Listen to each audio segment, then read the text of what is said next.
Hello guys, myself Mantan Mariye and my partner Anuj Varankar.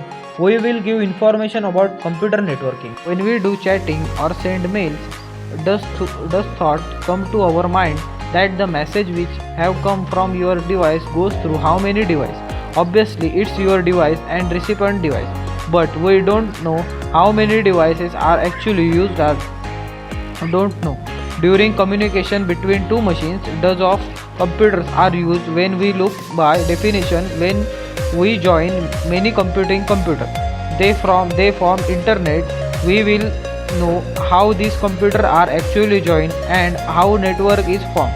So this formation understand in following video. So in this video of how internet work, we can't live without internet and can't even think a day without internet and many other services.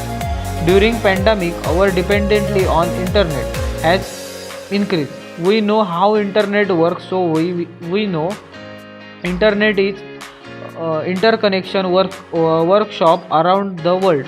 In simple language, many computers which are interconnected each other and all over the world and how they form network between them. We connect both computers by wire or OLX. If we connect all computers by wire, it becomes very complicated. If we want to connect 10 computers, we need 45 cables, means 9 cable per computer.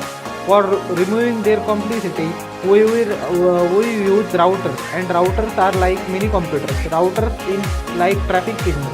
It can send messages to specific computer without doing mistake. Router can connect only 10 computers. If you want to connect more than 10, in that case, routers can't do this. But routers are like mini computers. Therefore we connect mini routers and make infinite connections.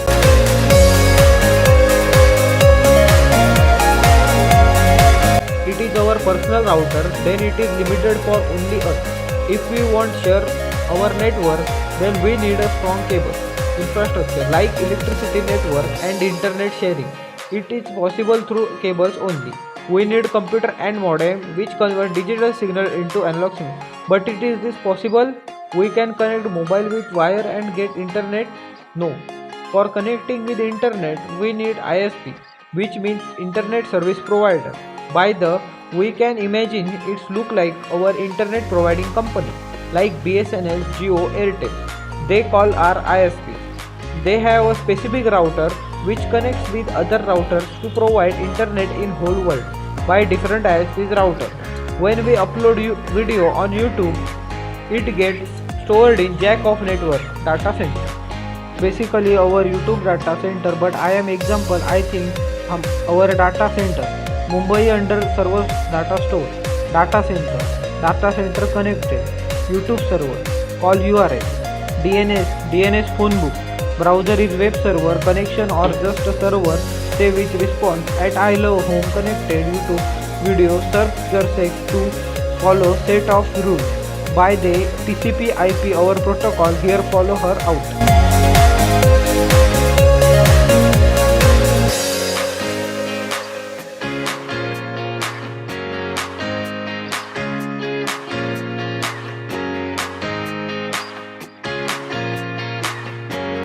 When we are running YouTube, the question is where the data is coming from, and we have uploaded on YouTube. It gets stored in data center. So where are these data center? So basically YouTube have many data center. So now we will take example that our data center is in Mumbai. So our data will get stored in Mumbai's data center, and this data center will be connected to one of ISP. So when you call data center and browse URL, then it will find URL's IP address. Then DNS book contains URL, IP address. As soon as this IP address commits, web browser will make connection to server and its response tell us that we are connected.